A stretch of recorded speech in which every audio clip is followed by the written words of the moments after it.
Iran ऐसा मार रहा कि ट्रंप की भारी बेइज्जती तय है क्या? ईरान ने ऐसा क्या कर दिया? इजराइल अमेरिका अब खुद जंग खत्म करने का प्लान बनाएंगे क्या? और ईरान अमेरिका युद्ध की वो भयानक तस्वीरें आपको दिखाऊंगा जो बताएंगी कि युद्ध किधर जा रहा है। ईरान ने धमकी दी है कि वो इजराइल के न्यूक्लियर पावर सेंटर डिमोना पर हमला कर सकता है। ईरान ने धमकी दी है कि वो इजराइल के न्यूक्लियर पावर सेंटर डिमोना पर हमला कर सकता है। डिमोना न्यूक्लियर साइट को आधिकारिक तौर पर Shimon Peres Negev nuclear research centre कहा जाता है। यह इजराइल के नेगेव रेगिस्तान में एक बेहद गुप्त परमाणु केंद्र बताया जाता है। कहा जाता है कि यहीं पर इजराइल के परमाणु बम रखे हुए और इसे इजराइल की परमाणु बम फैक्ट्री कहा जाता है। इसी पर ईरान कह रहा है कि लोग कह रहे हैं कि ईरान हमला कर सकता है। ईरान के एक सैन्य अधिकारी ने कहा कि ईरान इजराइल की डिमोना न्यूक्लियर साइट पर हमला करने की धमकी दे रहा है।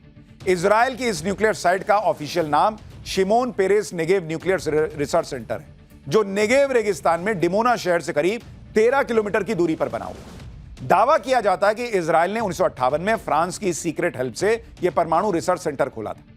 ईरान के लिए इस न्यूक्लियर सेंटर को निशाना बनाना इसलिए मुश्किल है क्योंकि दावा है कि यह जमीन के अंदर करीब 100 मीटर की गहराई में है। इस एरिया को इजराइल ने पहले ही नो फ्लाई जोन घोषित कर रखा है। परमाणु सेंटर की सुरक्षा के लिए इजराइल ने 3 लेयर की सिक्योरिटी बना रखी है, जिसमें शक्तिशाली आयरन डोम, एरो 3 और David's sling air defence system शामिल है। ईरान ने अमेरिका की नींद उड़ा रखी है बॉस, इजराइल की नींद उड़ा रखी है।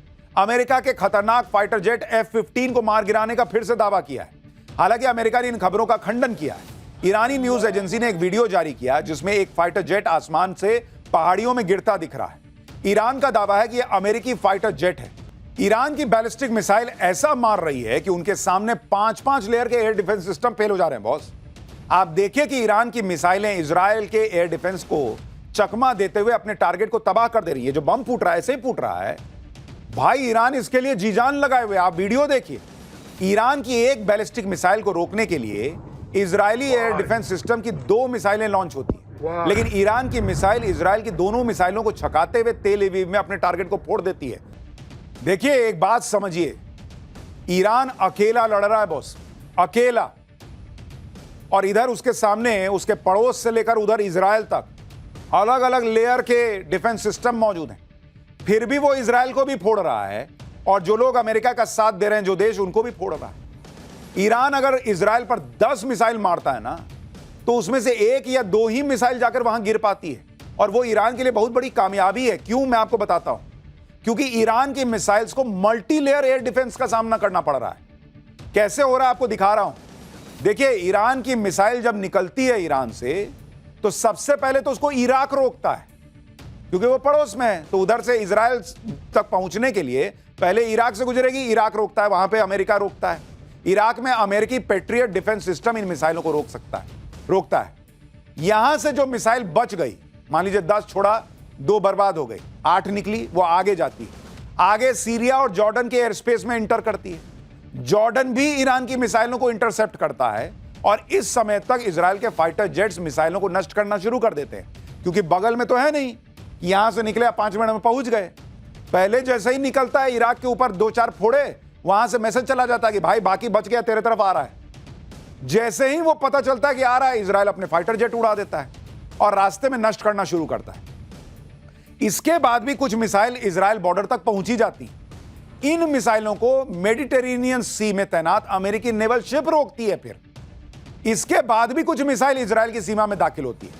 अब जो इजराइल पहुंच गई, उसके लिए ऐसा नहीं कि गया, पहुंच गया, अब मारता हूं मैं। वहां 5 लेयर का एयर डिफेंस सिस्टम अलग एक्टिव कर रखा है Israel. Arrow missile system, third missile system, Patriot system, David Sling system, Iron Dome system, ये 5 लेयर है वहां पे बॉस। इन सब के बाद भी कुछ ईरानी मिसाइलें इजराइल पर गिर रही हैं, तेल अवीव और हाइफा जैसे शहरों को नुकसान पहुंचा रही हैं। आप सोच रहे हैं बॉस, ईरान का जज्बा देखिए आप। उसको पता है कि सब घेर के मार रहे हैं, लेकिन लड़े जा रहा है, क्योंकि वो कह रहा है कि तुमने सोच लिया कि मेरे पास परमाणु बम है, इसलिए मैं मर जाऊं।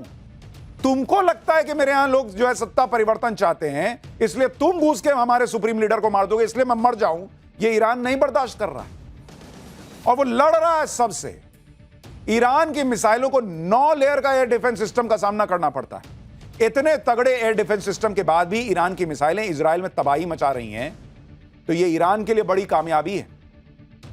और इसलिए अमेरिका और इजराइल दोनों जो है ना अलबलाए हुए हैं। ट्रंप अलबलाए हुए हैं क्योंकि उन्होंने सोचा नहीं था कि ईरान ये कर देगा, और इस अलबलाहट में उनको जो सामने दिख रहा है उसको फोड़ने की कोशिश कर रहे हैं। अमेरिका और इजराइल ईरान पर 3 तरफा हमले कर रहे हैं, एक जमीन से, दूसरा आसमान से, तीसरा समंदर से। यह अमेरिकी नेवी के वॉरशिप का वीडियो देखिए, एक के बाद एक मिसाइलें लॉन्च हो रही हैं। बताया जा रहा है कि तेहरान को तबाह करने के लिए अमेरिका अपनी खतरनाक मिसाइलों का इस्तेमाल कर रहा है, जिससे ईरान को ज्यादा से ज्यादा नुकसान पहुंचाया जा सके। अपने ऊपर हो रहे हमलों से इजराइल से लेकर अमेरिकन एलाइज जो हैं वो इतना परेशान हो गए कि वो ईरान को एकदम मिट्टी में मिला देने पर आमादा है। तो भाई एक बात बताओ, तुम तो कह रहे थे कि तुम वहां लोगों के लिए सत्ता परिवर्तन करना चाहते हो, जब पूरा घर ही मिट्टी में मिला दोगे तो मेन डोर का लॉक चेंज करोगे? मेन डोर के पीछे जब कुछ बचा ही नहीं, पूरा घर तुम मिट्टी में मिला दिए, फोड़ दिए, तबाह कर दिए, तो मेन डोर का लॉक क्या चेंज कर रहे हो? जब मासूम लोगों को मार ही दिए तो किसके लिए ये सब कर रहे हो? आप सोचिए अमेरिका की सनक क्या है, उसको खुद नहीं पता वो क्यों कर रहा है।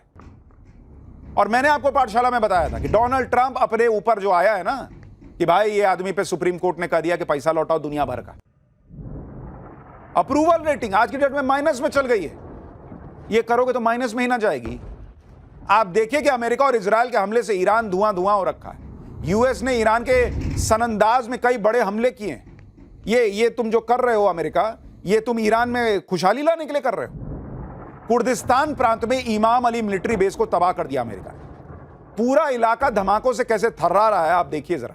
ईरान की राजधानी तेहरान में अमेरिका और इजराइल ने मिलकर कमर तोड़ एयर स्ट्राइक, रात के अंधेरे में तेहरान पर बड़े बड़े बम गिरा दिए, जिसके बाद तेहरान में भयंकर नुकसान हुआ। आप सोचिए दुनिया की क्या हालत हो रखी है कि दुनिया में कोई डोनाल्ड ट्रंप से पलटकर नहीं पूछ रहा कि एक बात बताओ, अगर तुम परमाणु बम फोड़ने निकले हो तो रिहायशी इलाके में क्या बम गिरा रहे हो? वहां फ्लैट नंबर 4/320 में जो है वो तुम्हारा परमाणु बम रख के बैठा है क्या ईरान? और तुम सत्ता परिवर्तन करने निकले हो तो ये किसका घर गिरा रहे हो, किसको मार रहे हो? नहीं, अमेरिका मार रहा है। और इसलिए ईरान जो कर रहा है ना वो दुनिया के लिए मैसेज है कि अमेरिका की इस गुंडागर्दी, इसका जवाब देना होगा। अमेरिका इसलिए ताबड़तोड़ हमले कर रहा है क्योंकि ट्रंप जल्दी से जल्दी इस युद्ध को खत्म करना चाह रहे हैं, क्योंकि युद्ध का एक एक मिनट अमेरिका की जेब ढीली कर रहा है। अमेरिकी ऑपरेशन एपिक फ्यूरी के पहले 24 घंटे में $779 मिलियन यानी करीब 7,139 करोड़ रुपए खर्च हुए। युद्ध शुरू होने से पहले सैन्य तैयारी में ही $630 मिलियन यानी करीब 5,773 करोड़ रुपए खर्च हो चुके हैं। सैन्य तैयारी और पहले दिन के हमले की लागत मिलाकर 12,830 करोड़ रुपए खर्च हो चुके हैं। यूएसएस गेराल्ड आर फोर्ड युद्धपोत और स्ट्राइक ग्रुप की एक दिन की लागत करीब 60 करोड़ रुपए आती है। अमेरिका ने फारस की खाड़ी में 2 युद्धपोत तैनात किए हुए, जिनका रोजाना का खर्चा 130 करोड़ रुपए आ रहा है। ईरान युद्ध पर अमेरिका का लगभग $65 बिलियन यानी करीब 6 लाख करोड़ रुपया खर्चा हो सकता है, ऐसा माना जा रहा है। अगर युद्ध 2 महीने से ज्यादा चल गया तो यह खर्च $200 बिलियन यानी करीब 18 लाख करोड़ रुपए से ज्यादा हो सकता है। इसके अलावा अमेरिका जो नुकसान हो रहा है वो तो अलग है। जैसे ईरान ने अमेरिका का $1 बिलियन का रडार उड़ा दिया, अमेरिका के 3 F-15 फाइटर जेट तबाह हो चुके हैं। अमेरिका में तो युद्ध का खर्च बताने के लिए एक वेबसाइट शुरू कर दी गई है जिसमें युद्ध का खर्चा कितना हो रहा है वो पर सेकंड डिटेल पब्लिक को दी जा रही है। हर सेकंड पब्लिक देख सकती है कि देखो ट्रंप तुम्हारा कितना पैसा उड़ा रहा है। इसी तरह से इजराइल पर भी युद्ध का बोझ बढ़ रहा है। इजराइल 2023 के बाद से ही युद्ध में, पहले हमास के खिलाफ, अब ईरान के खिलाफ जंग लड़ रहा है। ईरान युद्ध में इजराइल का वीकली खर्चा 27,000 करोड़ रुपए से ज्यादा है। युद्ध की वजह से इजराइल की इकोनॉमी को वीकली यानी हर हफ्ते 13,700 करोड़ रुपए से ज्यादा का नुकसान हो रहा है। अमेरिका को यह भी नहीं पता कि जिस युद्ध में इतना खर्च हो रहा है वो युद्ध कितने दिन चलना है, उसको हासिल क्या होना है। यूएस सेंट्रल कमांड ने पेंटागन को रिक्वेस्ट भेजी है, ज्यादा इंटेलिजेंस अधिकारी भेजने की मांग की है जो 100 दिन तक ईरान युद्ध को सपोर्ट कर सके। ट्रंप को समझ आ रहा है कि बिना फंडिंग के युद्ध नहीं लड़ पाएंगे वो। इसके लिए ट्रंप ने अमेरिकी कांग्रेस से फंड की डिमांड की कि लाओ यार पैसा तो उधर मारना है। ट्रंप ने अमेरिकी कांग्रेस से $50 बिलियन यानी करीब 4.5 लाख करोड़ रुपए से ज्यादा का इमरजेंसी फंड मांगा है। ट्रंप की डिमांड पर अमेरिकन कांग्रेस ने कहा कि वो इमरजेंसी फंड जरूरत पड़ने पर पास करेंगे। अमेरिकी कांग्रेस के मुताबिक इमरजेंसी फंड का प्रस्ताव वो सही तरीके से पास करेंगे। यानी यहां भी ट्रंप फंस गए। क्योंकि कांग्रेस कह रही है कि वो सही तरीके से फंड देगी, ट्रंप की तरह नहीं कि एक साइन कर दो और जो चाहे फैसला कर लो। ट्रंप जिस तरह की सनक दिखा रहे हैं उसका अमेरिका में खुलकर विरोध हो रहा है। ट्रंप खुद को पीस प्रेसिडेंट कहते हैं, लेकिन अमेरिका में लोग अब खुलकर ट्रंप को वॉर मॉन्गर कह रहे हैं और ईरान के खिलाफ हो रहे युद्ध का विरोध कर रहे हैं। आप तस्वीरें देखिए, अमेरिकी संसद में आर्म्ड फोर्स से जुड़े मामले की सुनवाई के दौरान हंगामा हो गया। संसद के अंदर ही पूर्व अमेरिकी मरीन सैनिक ब्रायन मैकगिनिस ने ईरान युद्ध का प्रोटेस्ट कर दिया। वो कह रहे थे कि हमें इजरायल के लिए युद्ध नहीं लड़ना चाहिए। इसके बाद पूर्व अमेरिकी सैनिक को जबरन बाहर निकाल दिया गया। ट्रंप की रिपब्लिकन पार्टी के सीनेटर टिम शीडी भी पूर्व सैनिक को धक्का देकर बाहर निकालने लगे। सुरक्षा कर्मियों ने उसे जबरन बाहर निकालने की कोशिश की, जिसमें उसका हाथ टूट गया। लगभग 20 से 30 सेकंड तक पुलिस और सीनेटर उन्हें दरवाजे से बाहर निकालने की कोशिश करते रहे। इसी खींचतान के दौरान उनका हाथ दरवाजे में फंस गया और टूट गया। ईरान युद्ध पर हो रहे बेहिसाब खर्च पर अमेरिका में जमकर पॉलिटिक्स हो रही है। अमेरिकी सेनेटर बर्नी सैंडर्स ने ईरान युद्ध के लिए ट्रंप को आड़े हाथों लिया है। बर्नी सैंडर्स कह रहे हैं कि हमने पहले ही पेंटागन को $1 ट्रिलियन दे रखा है, अब ट्रंप को $500 बिलियन फिर चाहिए। ट्रंप ने ईरान में जो युद्ध शुरू किया है उसके लिए ज्यादा पैसे मांग रहे हैं। इसका जवाब है नो। हमें अमेरिकी पब्लिक पर पैसा खर्चा करना चाहिए कि न कि अंतहीन युद्ध में। यानी डोनाल्ड ट्रंप के पास के सामने दो मुसीबत है। एक, उनके महंगे महंगे हथियार खत्म हो रहे हैं। दूसरा, उनका पैसा खत्म हो रहा है। और डोनाल्ड ट्रंप कह रहे हैं कि मैं सैनिक भेज दूंगा। क्यों? तुम्हें अपने हथियारों के पैसे बचाने हैं तो तुम सैनिक भेजोगे, क्योंकि उनके जान की कीमत नहीं है। डोनाल्ड ट्रंप को पता है कि उनके परिवार का तो कोई नहीं मरेगा। डोनाल्ड ट्रंप तो भाई प्रेसिडेंट है बॉस, उनको क्या होना है। जाओ सैनिक, तुम मरो, तुम लड़ो, तुम मरो, कम पैसे में लड़ना। यह अमेरिका का हाल है। यानी ट्रंप बुरी तरह से फंसे हुए हैं। ईरान युद्ध ट्रंप के गले की फांस बन गया है। आप देखिए कि ट्रंप की अप्रूवल रेटिंग अपने सबसे निचले लेवल पर चली गई। ट्रंप की अप्रूवल रेटिंग आप देखिएगा, आज की डेट में डोनाल्ड ट्रंप की अप्रूवल रेटिंग, यानी कितने लोग उनके काम को पसंद कर रहे हैं अमेरिका के अंदर, ये रेटिंग आती है। ये आज की डेट में -19 हो गई है बॉस। नेगेटिव। जो बाइडेन से भी खराब मामला है। लोग कह रहे हैं कि जो बाइडेन की तो चलिए उम्र हो गई थी, बाएं जाना होता तो दाहिने जाते थे, साइकिल से गिर जाते थे, स्टेज से गिर जाते थे। ये आदमी तो नजरों से गिर गया है। -19 अप्रूवल रेटिंग है बॉस। ज्यादातर मुद्दों पर नेगेटिव रेटिंग देखने को मिली है। महंगाई में -35, टैरिफ में -27, इकोनॉमी में -23, विदेश नीति -20, रोजगार -13।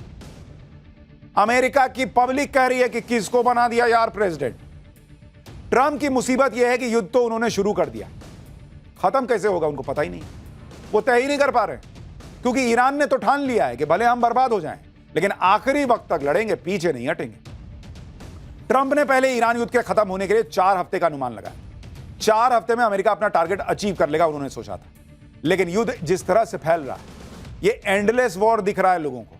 ईरान ने जनरल क्यूमर्स हैदरी ने कहा है कि ईरान अपना मकसद पूरे होने तक यह जंग नहीं रोकेगा।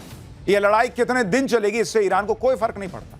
ईरान पहले भी 8 साल लंबी जंग लड़ चुका है, इसलिए हम इस लड़ाई से डरने वाले नहीं।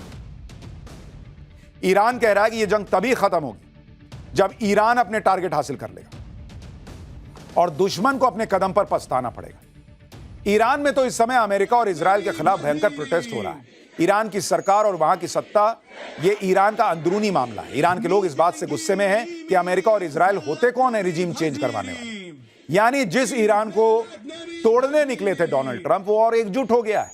वहां पब्लिक इकट्ठा हो गई है, उनका राष्ट्रवाद जाग रहा है कि तुम कौन हो यार, हमारा ठेका लेकर बैठे हो कि तुम जो है वो सत्ता परिवर्तन कराओ। यानी डोनाल्ड ट्रंप, उनकी पब्लिक उनको नेगेटिव रेटिंग दे रही है। उनके सांसद कह रहे हैं कि पैसा नहीं देंगे, लड़ना है तो लड़ो, जाओ, हम पैसा नहीं देंगे। और उनके एलाइज, भाई यूएई ने इस युद्ध से खुद को अलग कर लिया।